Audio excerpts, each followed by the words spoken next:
quién disparó entonces, quién utilizó ese tipo de armas. Rosa María Palacios, periodista, abogado, está con nosotros. Buenas noches, Rosa María, un placer tenerte como siempre en el programa. Bueno, sí, como estamos viendo, Juliana, gracias por la invitación. Bueno, ya lo hemos dicho hace días que venimos diciéndolo en tu programa también, proyectil de arma de fuego, PAF, esas son las necropsias.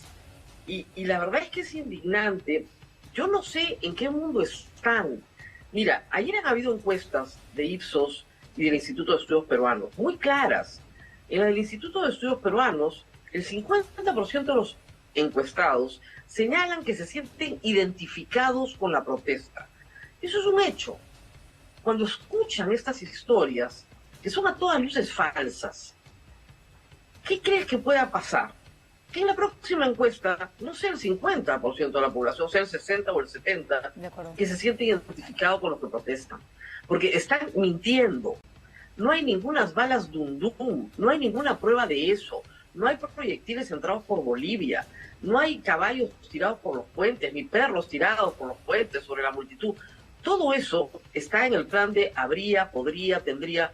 Pero una presidenta de la República no puede tener ese discurso y repetir como una letanía, que es una cachetada en la cara de la gente, que se investigue, que se investigue, que se investigue. Pero si ahí está la investigación, ha sido la policía.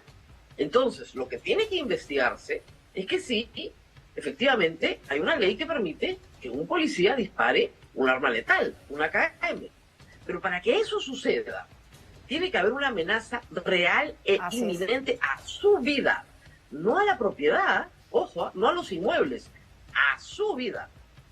Pero tiene que haber una persona tratando de matar y él dispara. Rosa María, cuando escuchamos a la presidenta Dina Boluarte en este mensaje a la Nación, donde además tardísimo, de manera extemporánea, pide recién perdón, hablar de las famosas balas Dundum y demás, coincidiendo con el editorial del día siguiente de Expreso, nada menos, ¿no? De las balas Dundum, que las manda Evo Morales de Bolivia y demás. Y luego ver y escuchar a Alberto Tarola ayer en entrevista con Mónica Delta, sin poder responder sobre eso, que es una afirmación dada por la jefa de Estado.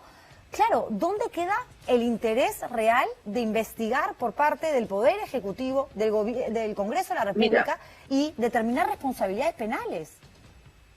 Alberto Tarola es un buen político, yo creo que es un buen ministro, pero en esto está cambiando de narrativa cada semana. Entonces era, ¿no te acuerdas? Castillo en Barbadillo dirigía todo esto, era el operador. Ahora son los bolivianos. Y la información que hay es un congresista, un diputado boliviano, que es un partido de derechas, digamos, que afirma algo sin una sola prueba, y una diputada chilena también de un partido de derechas que lo repite. Esa es toda la información que hay. Hasta los famosos ponchos rojos han sacado un comunicado diciendo que no han estado en el Perú y que no tienen ninguna relación con el Perú. ¿Por qué no se puede entender que hay población protestando y que les han disparado a matar? Eso es lo que ha pasado. Y por eso tenemos 49 fallecidos. Claro, pero digamos, ser racional y además ser objetivo, porque aquí las opiniones las dejamos de lado y nos centramos en las pericias balísticas, en los certificados de necropsia que nosotros hemos presentado la semana pasada y es data absolutamente real y contundente. Pero claro, eso te lleva a ser la defensora de los terrucos, porque esa misma consigna, ese mensaje repetitivo lo da la propia presidenta, lo da el propio primer ministro, ¿no? Minimizando la protesta real, donde no hay necesariamente acusadores. Pero mira qué mal les ha ido. O sea, el 50% del país se identifica con la protesta. Y solo el 30 y tantos no se identifica con la protesta. Hay un sector neutral. Estamos hablando, no es el sur, no son unos revoltosos. La situación que está viviendo el Perú es la misma situación que vivimos con Merino. Exactamente igual. Solo que con Merino, a los 2 muertos, Merino renunció. Esa es la gran diferencia. ¿Dina Boluarte crees que debería renunciar, Rosa María? Mira, creo que está atrapada en una situación, no por sus méritos o deméritos personales. La sucesión constitucional le corresponde a ella, es legal, es constitucional, está donde tiene que estar. Pero el problema es este.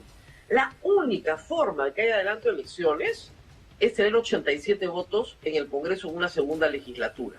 Sea para el 2023, sea para el 2024, pero necesitan los 87 votos. Acuérdate, cuando se vota la primera vez, no los alcanzan. Se vota la segunda vez, los alcanzan. Pero la izquierda no va a votar. No.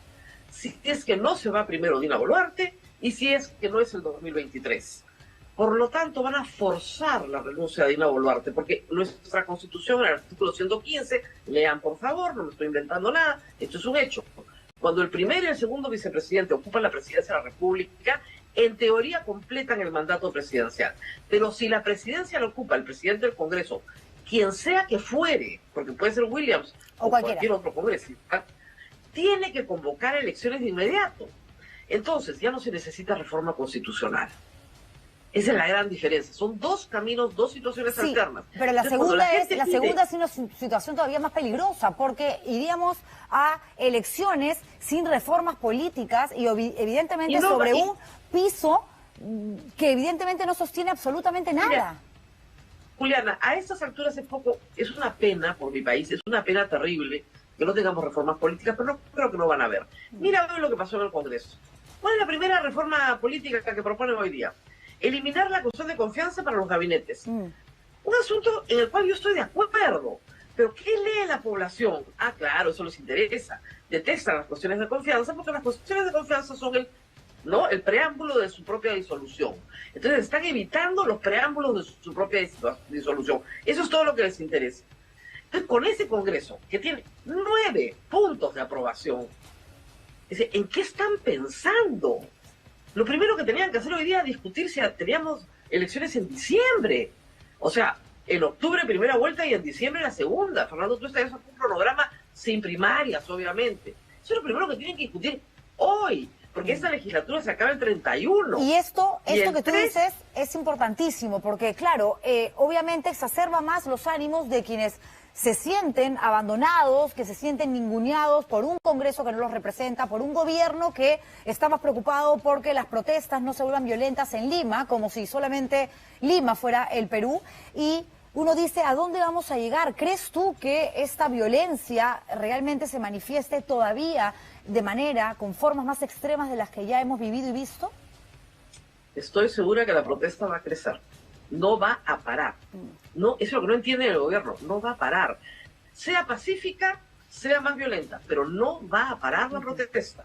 Y va a parar en el momento en que la población tenga la absoluta seguridad que hay un camino de salida. Yo hablaba con un colega en Puno y me decía, la gente no cree que el Congreso va a aprobar un mecanismo para recortar su mandato. No les cree. Y tienen razones. Yo tampoco les creo. Y la mayoría del país no le cree. Y no le creen a Dina Boluarte, que tiene 19% de aceptación en este momento, porque dice cosas como las que dijo el viernes en la noche, que son manifiestamente falsas. Y donde no cabe que una presidenta del Perú en esta crisis diga habría, podría, tendría, porque el condicional no la salva. Y no diga que se investigue. Que se investigue parece hasta cachita. Así es, porque mientras se investiga en la política, y tú lo sabes perfectamente, Rosa María, los gestos, las formas, muchas veces logran resultados más concluyentes que los propios actos. O sea, aquí nadie ha asumido ninguna responsabilidad política, ¿no? La semana pasada hubo cambios en el gabinete, salió tardísimo el ministro del Interior, pero ha pasado casi desapercibido. Hoy premier, y no es porque alguien tenga algo en contra personal, pero era ministro de Defensa cuando se suscitaron los hechos violentos, que también se cobró la vida de varias personas en Ayacucho, lo premian dándole la presidencia del Consejo de Ministros y ahora simplemente habla como si, ok, lo que pasó es para dejarlo atrás, que se encargue el Ministerio Público, nosotros vamos hacia adelante. ¿Cuál es el futuro que ellos vislumbran que el resto de gente no ve? Que yo no veo, por lo menos. Perdón, Juliaca pasó el lunes pasado, hace una semana, nada más. No nos podemos olvidar tan rápido. Y estos policías a los cuales hay que defender, porque son los que ponen el cuerpo debajo de todas las piedras, a esos 2 policías que los mandaron a patrullar solos en un patrullero, ¿dónde está su comando para que asuma responsabilidad? Porque los mandaron a una emboscada donde había gente furiosa porque habían 17 muertos ese día y los mandan solos. ¿Qué comando comete ese error estratégico? No se sale a patrullar en esas circunstancias de a 2. Pero por favor, si eso es lo básico. Y tampoco, ninguna responsabilidad. Y quieren traficar con el cadáver del policía 1 a 48. Y además, perdón, si hubieran balas dum dum disparadas por los bolivianos, ¿dónde están las heridas de los policías caídos, ¿no es cierto?, heridos con balas dum dum? No, son contusiones. ¿Dónde están pedradas. los bolivianos? ¿Dónde está el trabajo de inteligencia que han detectado a esos acusadores presuntamente bolivianos? Me queda poco tiempo, Rosa María. Del Congreso no podemos esperar nada porque ya sabemos que la izquierda lo que quiere es sus elecciones para tal fecha y meter la Asamblea Constituyente. La derecha... No podemos esperar nada. Sí, pero tenemos que esperar todo, porque lamentablemente, de nuevo, sí, está todo en... manos del Congreso. De acuerdo. Está No todo podemos en cancha esperar del nada Congreso. y necesitamos que hagan todo. Esa es la tragedia de nuestro país. Porque nuestro país solo puede salvar su democracia a través del Congreso. Y el Congreso no entiende. Tiene la cabeza dura, no entiende. Yo de verdad siempre dicen, el hemiciclo no tiene ventanas a la calle, pues para no ver la realidad. ¿Algún no gesto entiende en qué momento. ¿Algún gesto del gobierno central? De repente marcar algo de distancia con la derecha, porque ya el romance es clarísimo. ¿Haría bien? Es que ella no tiene bancada y no tiene partido. ¿En quién se va a apoyar? Es una transacción. Es una transacción. Cambio de gabinete, sacar a Otárola, ¿haría que la temperatura baje un poco? Una explicación real. Decirle al país qué pasó. ¿Qué pasó en Culiacán? O sea, perdóname, toda la policía sabe cómo se desplazó, en qué cuadrantes estaban, qué lugares ocuparon, decir la verdad. ¿Qué les pasó en Ayacucho, que son los sitios más críticos? Porque mira, en un enfrentamiento, sí, se puede entender que haya un fallecido. ¿Ya? 2 tal vez, pero 17 fallecidos. No, es una locura. Eso ya no es... Una matanza. Es de pocos. Sí, es de locos. Es de locos, Rosa María, y realmente es triste, ¿no? Como duele Perú, como dice la famosa frase, porque en realidad no tenemos salida y lo acabas de resumir en una frase con la que me quedo y estoy segura que los televidentes también. Del Congreso no se puede esperar nada, pero desgraciadamente tenemos que esperar absolutamente todo.